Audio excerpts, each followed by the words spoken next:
A second. Okay. So, hi, my name is Ria Mehta, and I'm the president of EmpowHer Club. At EmpowHer, our goal is to inspire and enable women in technology and various other fields. Our intention is to know successful women in their fields and learn from their journeys, challenges, how they overcame them, and lessons learned along the way. Today, we have the honor of welcoming Miss Anna McDonald. She is a growth-minded professional with passion for technology. She has more than 15 years of experience working in technology companies, and she currently works for Confluent. Having spearheaded transformative projects and navigated complex technological landscapes, Anna brings a wealth of experience and wisdom to the table. Her insights into the ever-evolving world of IT promise to enlighten and inspire us all. Without further ado, let's delve into the fascinating journey and invaluable insights. Please join me in extending a warm welcome to the remarkable leader. Welcome, Miss Anna McDonald. It's lovely to have you. Thank you. It is absolutely lovely to be here. Sounds great. So let's just start right into the questions. So starting off strong, what are some of your personal experiences and reasons that motivated you to pursue a career in IT? So I never wanted to do anything else. I started programming when I was 5 at an IBM PC on the VAX. My mom was a professor at RIT, Rochester Institute of Technology. So I would get on the VAX and sign on, and I began programming. I started programming in SAS, which is actually was founded in the 70s, and is a statistical application language program. They have anything you want, it's in the SAS software system. I fell in love with it, and I said I was going to work there someday. So I never wanted to do anything but computers there, the way that my brain works. And I've done everything, from build them myself when I was little. Probably have programmed in almost, every language. If there's new ones coming, I always like to dabble, stay fresh. And so I always wanted to have a career in computers. I think starting programming at the age of 5 is like crazy. Like I've never met anyone who started that young. So I think that's really great. Moving on, like you spoke a lot about your mom and how she worked at the Rochester Institute of Tech, and I guess that's what like kind of pushed you a little bit in that direction. So speaking of women, have you drawn professional inspiration from other women? Tell us about someone who's inspired you. Yeah, I mean, I would say like, and this is gonna, so you should always have, heroes. My hero is Angela Lansbury, and Murder, She Wrote, which I watched an entire time when I was a kid. And she always did what's right. Now and she also, by the way, was one of the first people to have a computer on a drum show. So that was very cool. Word processor to write her books. My mom was actually a linguist. So I think there are advantages to having parents who are in technology. You don't have to. I mean, my mom has her PhD in linguistics and speaks like 10 voice languages, right? My dad is a corporate attorney and hates computers. So I think, you should follow your passions. When I think of the people that have inspired me, it's mostly been outside of tech. It's Yeah. been the leaders. Like I have a work mom and a work dad, and they are the women who were vice presidents and directors. Our CIO at SAS was a woman, and they taught me a lot about the important part of careers, which is, how do you get promoted? How do you make sure that what you're doing is valuable? How do you work with other people? Right. I'll never forget one time someone said, Anna, because I was always like, well, if you're smartest and your idea is the best idea, then you win. And that's not the way that humans work all the time. Because I had been coding forever and I was right. And so I won. And she said to me, if no one likes you, it doesn't matter if you have the best idea. They have to want to agree with you. So building a sense of like camaraderie, appreciating people, empathy, all of that stuff is so important in your career, even if you're, the most amazing person who can code on the face of the planet. You're Yeah. not going to get, you're not going to, get to your full kind of impact without also being able to work with people. Yeah, I think that makes sense. It's more about like the mindset and how you can, build yourself with your team or whatever it might be, just to show like what you can do and what you can achieve with other people. That's more important, I guess, right? Yes. Okay. Yeah, that sounds really good. But now we're gonna shift gears, not necessarily like talking about inspiration or experiences, but more about work-life balance. So can you provide examples of how you've managed to balance your career in IT leadership with other responsibilities and commitments that you have outside of work? And then also, what strategies do you employ to maintain a healthy work-life balance? Yeah, so I think it's so important to do that. And when I was younger, I did not do that at all.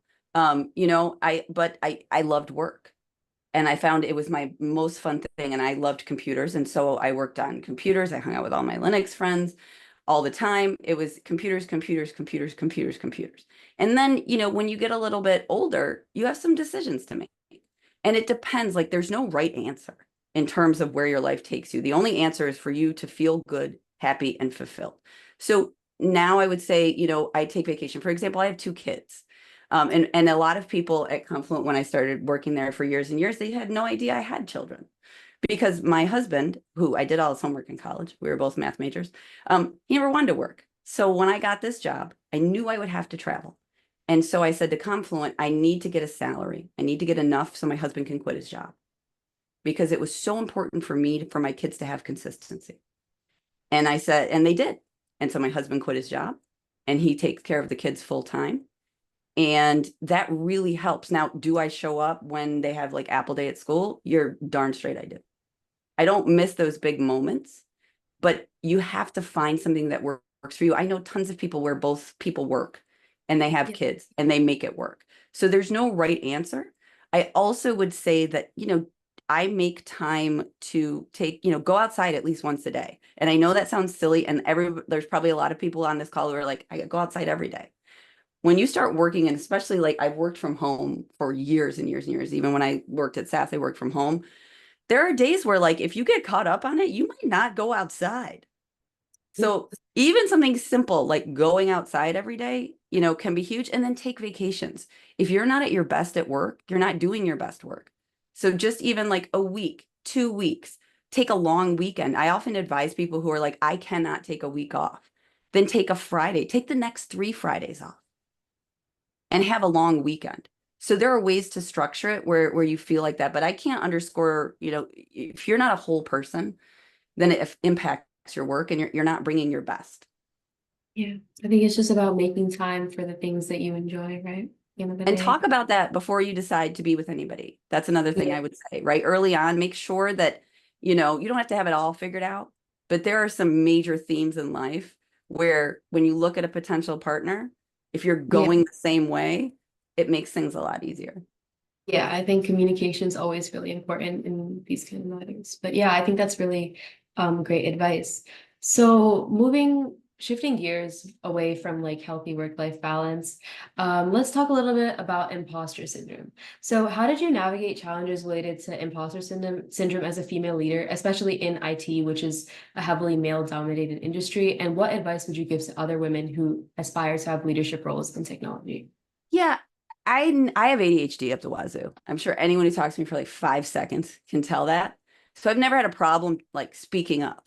But where I feel like, I've always been somebody, and this is true. So my role has changed. So now I'm the director for an office, and I'm the distinguished technical voice of the customer at Confluent. And what that means is I lead an office that works directly with engineering and our customers to make sure their voice is heard, to make sure that everything we do down to purgatory, whether, it's sync, async, all of these things, right, that they serve our customers' use cases. And that pushes me to do things like create adult slide decks, which most of my drawings, if anyone ever looks at any presentation that I've ever given or any talk I've ever given, even including and up to keynotes, there will be stick figures in there. So you have to know your audience. And part of what I always do when I think this is hard, what am I doing? Is I remember times in my life where, you don't ever take the time to look back. So you go, oh my gosh, this is impossible. This is so hard, or I don't know enough. And then you hurry up and you learn it, right? And then you don't congratulate yourself. And so every time I feel like that, I think about things like, do you remember when you didn't know this? And then like 2 weeks later, you were awesome and an expert on it. And then you were like, why did you even worry about that? Right? Like, so I think when you look at imposter syndrome, you have to think about the fact, trust yourself. And I have this thing behind, like, if you could see my wall here, I have this kind of, I over the years have stuck up things that I'm particularly proud of. And I Yeah. recommend everybody do that. Like have a wall of your accomplishments, and they can be weird things. Like I have one where we got a software system certified by the Portuguese government. And it was crazy and it was insane and it was fun and but like it makes me smile, and it Yeah. was so kind of ridiculously weird, hard and technical that Yeah. if you do that, when you look at these things that you've done, it makes you feel like I could do this. So that would be my advice for that. Yeah, so I asked someone a similar question, like something like this, and they spoke a lot about how communication, how they spoke with like other women and also like other men around them to kind of like talk about their struggles and just kind of get it all out. But I think your idea on self-reflecting is also equally important because like, it's like kind of like communicating with yourself, which I think is really important. And just like reflecting allows you to like realize how far you've come. And I think that's also really Yes. key. Yeah. Celebrate and find a way to celebrate your successes. I am a sneakerhead, so I collect high tops. And Oh, every okay. time I give a talk or a keynote, I buy myself a new pair of high tops. That's great. That's honestly So I great. mean, Yeah. and then when you look at all your high tops, you can be like, man, I do good work. Look at all these high Yeah. tops, whatever it Yeah. is, find a way, to celebrate your success. Yeah. I think that's really awesome. Talking more about your role as a female leader, how would you approach networking and professional development opportunities? And can you discuss any strategies that you've used to expand your own? Yes, I would say definitely you have to be brave and you have to get out there. There's sometimes conferences are seen as like a nice to have, or um, building your brand outside of any company is critical.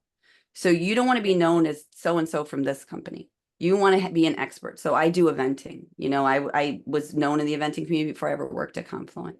When you walk into a room and people know who you are, that is so powerful for women. It gets past that whole I have to prove I know what I'm talking about, kind of a thing, because everybody knows who you are. So then you can just get your job done, right? It's like, and that will open up networking opportunities. And I would also say talk to people when you like their work, right? Like don't, I've seen some people make the mistake. They try to like just, post. Get involved in other people's posts and their discussions. And I think, people are a lot better about that nowadays than they used to be. But that is huge. It's huge to just connect with people. If they have an interesting idea, you can, you don't have to go to conferences to make friends. Right. Online friends are real. And no one will ever convince me otherwise, because I would have Yeah. many less friends if that were true. And I think that's the thing, is you can build your own community, and those people, like, you help them, they help you become like this kind of really authentic, close knit group of individuals, where it's Yeah. different than going to like a conference where you're like, yes, hello, yes, hello, yes, hello. And I think you can really build something that is way more sticky and way more meaningful, networking that way. But also go to conferences, because then you can hang out with those people and meet them in Yeah. person, and that's super fun. Yeah, I think especially after like COVID and all that kind of stuff, like the idea of like virtually interacting with people became so much more popular. I think like, like I had school during that time, so we had like a lot of like Zoom stuff. We would have Zoom calls with like my friends. I would meet new people, like all that kind of stuff. And I think it's really great to see how like that's also just as valuable in like an actual workspace and not just like, in my little like seventh grade, kind of It is, lifestyle. yeah, it is absolutely hugely valuable. Like people's ability to communicate and build authentic relationships digitally is a Yeah. huge advantage. If you don't have that skill, try and work on it. Try and work on it. I mean, I grew up with Linux people, so I was on IRC all the time, and those are all my friends. And I met some of them, and it was so fun when we got together. But there were Yeah. some of them that I would consider some of my best friends, and to this day, we still have never met in person. So, and that's 25 years now. That's like we've been friends for 25 years. So, don't let it, I agree with you. It is great to see, and what a great opportunity to build skills, at Yeah. what cost, but still good, good to find the bright spot. Yeah, definitely.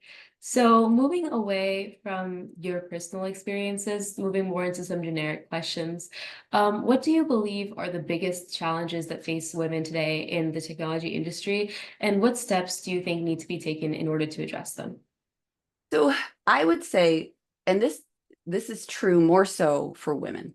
And like for years and years, they've called it a glass ceiling. And what I always like to say is like there's there's no glass ceiling if you go outside, right? If you go outside, there is no ceiling. And what I mean by that is what I find is that a lot of times, tasks are still delegated to women. And I always call them like housekeeping tasks. I don't do that. I have horrible handwriting, right? I'm not taking anybody's notes. And you can say, but you can still see that kind of default type of, oh, you go do that, you go do, and that, the kind of being that default person, I think is a huge problem because guess what? That doesn't come up on promotion. All the people I mentor, I tell them to print out the job guidelines, the job ladders, right? That has Yeah. what you need to display. You stick it right behind your monitor. And every time someone asks you to do something, right? You look at it and you go, does that get me further towards promotion? Now we all have to do crap work sometimes. So I'm not saying, be a jerk, but if it's optional and it doesn't help you, get promoted, ask yourself, like, why am I being asked to do this? Do I have to, right? And make sure that you're spending the time trying to achieve your goals.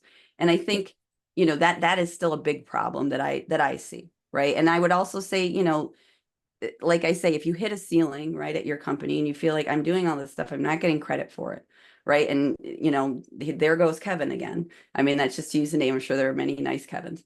But, Yeah. like I did all the work and now, if you see that, again, there's no glass ceiling if you go outside, know your worth, Yeah. especially that's why it's important to build your brand, right? So you're not associated with one company and you got options. Yeah. I think it's really great. I think like especially the concept of like a glass ceiling, like I'm gonna be honest, I don't really get it that much, but also like I'm not like in the job force and like that. So like I understand like there are like certain struggles that people might feel or like, things that they might feel are like part of the glass ceiling, I guess. But I think it's really important that you talk about addressing that like, there is no glass ceiling. At the end of the day, it's just you. You have to put your work in and you have to like know your worth. I think that's really great advice. Especially for someone just entering the job force, I think that's really great advice. Um, Here's one more tip finally, I have. Know oh your, yeah, when you sure. go and you negotiate salary. So I'm huge on teaching women how to negotiate salary, Okay. right? No one, it's not about being greedy. It's about knowing your worth. And what I always recommend people do is if they have to say a number, obviously never try to, should never say the number first if you can help it. But Yeah. knowing what you want, then no matter what you do, go in a mirror and practice asking for it 20 times. And so you can do it with a straight face in an offhanded way, right? Like Yeah. I need, mid 300s, Yeah. just like that. Right. It's that kind of imposter system, that kind of undervalue, because I'll tell you right now, that can also determine your level. So Yes. sometimes when you see people coming in at senior and you're like, I have the same experience as them, they may have negotiated salary. And that Yeah. band may have, so it's not only about salary, it's also, know your worth and then your level. So that's a little negotiating tip. Yeah. I think it's really great. Thank you for all the advice. Finally, last question. What would you tell young women who are just starting to work? What is one key thing that you would want them to know? One key thing that I would want them to know is find a way to assert yourself that you're comfortable with. Like, I have tricks. For example, if someone's cutting you off when you're trying to talk on Zoom, you just go on, you go, is my Zoom work? Is my audio not working again? Can you guys hear me? It was not working. Is it working? Right? And Yeah. then guarantee you, and then do it again if they cut you off. Make it uncomfortable, but that doesn't work Yeah. for everybody. There are people, you might not feel comfortable doing that. Um, and so that you need to find ways to make sure that your ideas are being transmitted, that it's equal amount of talking time, right? You're on a Yeah. meeting for a reason, right? So Mhm. get to it. And then the other one that I have that I think is kind of like critical, and this is going to sound funny, but when you're young, name things after yourself. I don't care if it's a test website, you put your name in the URL. I don't care if it's a new pattern. I don't care if it's a project. I don't care what it is. Put your name on it because it is really difficult for people to take credit. Like at Confluent, there's a pattern. It's called the Anna pattern, and it's our product now called Automatic Observer Promotion. But it was called the Anna pattern. It was named after me because I invented it, and that's okay. So Yes. it's a way to associate credit. and it gets rid of, some of those things. So those are some of the things that I tell people when they're starting out today. Yeah. Don't let yourself get walked on. Find a way to assert yourself that you're comfortable with. It doesn't have to be confrontational. That's kind of my point with the whole, is my mic working, right? Yeah. Be creative. And then also, if you find yourself, and this isn't every workplace, there's some workplaces that are great, but Yeah. if you find somewhere where like, you're like, I thought of that. That was my idea. And like, that feeling of having your work and someone else take credit for it, it's Yeah. miserable. It's demoralizing. Yes, And so one of the things I would say is name it after yourself, babe. Just name it after yourself. And then, it's an easy way to do things. definitely. Yeah. So I just want to say thank you for all your great advice. I'm sure it's going to be useful. And I I just want to say, like, I'm really grateful that you were able to come on this platform and speak with me. I think that's really great. And yeah, I look forward to hearing from you possibly again or anytime in the future. Yes.